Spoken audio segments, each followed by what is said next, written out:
বড়দিনের আগে বড় জমায়েত ব্রিগেডে। গীতা পাঠ করতে লাখ লাখ মানুষের জমায়েত হবে কলকাতা শহরের বুকে। অখিল ভারতীয় সংস্কৃতি পরিষদের নামে আয়োজিত হচ্ছে এই কর্মসূচি, যার অন্যতম বড় আকর্ষণ ছিলেন প্রধানমন্ত্রী নরেন্দ্র মোদী।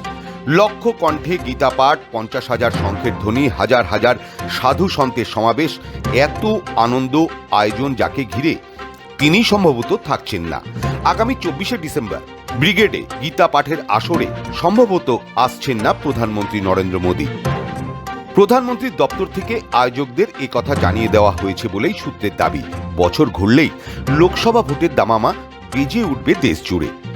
তার আগে আগামী 24শে ডিসেম্বর ব্রিগেডে লক্ষ কণ্ঠে গীতা পাঠের আসর বসিয়ে বাংলায় হিন্দুত্বের আবেগকে জাগিয়ে তুলতে কোমর বেঁধেছে গেরুয়া শিবির। আয়োজন সফল করতে প্রধানমন্ত্রী নরেন্দ্র মোদীকে আমন্ত্রণ জানানো হয়েছে।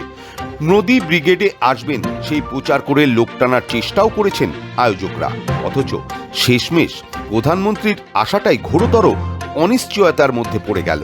আয়োজকদের দাবি ছিল প্রধানমন্ত্রী এই অনুষ্ঠানে আসার জন্য প্রস্তুত ছিলেন। গোটা অনুষ্ঠানটাই ছিল মোদীময়, কিন্তু এখন যা পরিস্থিতি, এই মোদীময় অনুষ্ঠানে মোদী থাকছেন না। শেষমেশ যদি প্রধানমন্ত্রী রবিবারের ব্রিগেডে না আসেন, তাহলে সেটা এই অনুষ্ঠানের আয়োজকদের জন্য বটেই, বঙ্গ বিজেপির জন্যও বড় ধাক্কা।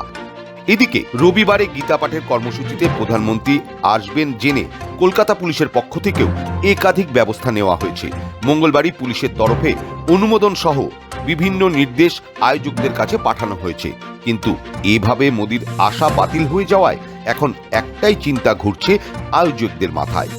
লাখ লাখ মানুষের গীতা পাঠ করার কথা ছিল ব্রিগেডে, কিন্তু প্রধানমন্ত্রী না এলে আদেও কি এত ভিড় হবে? ব্যুরো রিপোর্ট, সময় কলকাতা।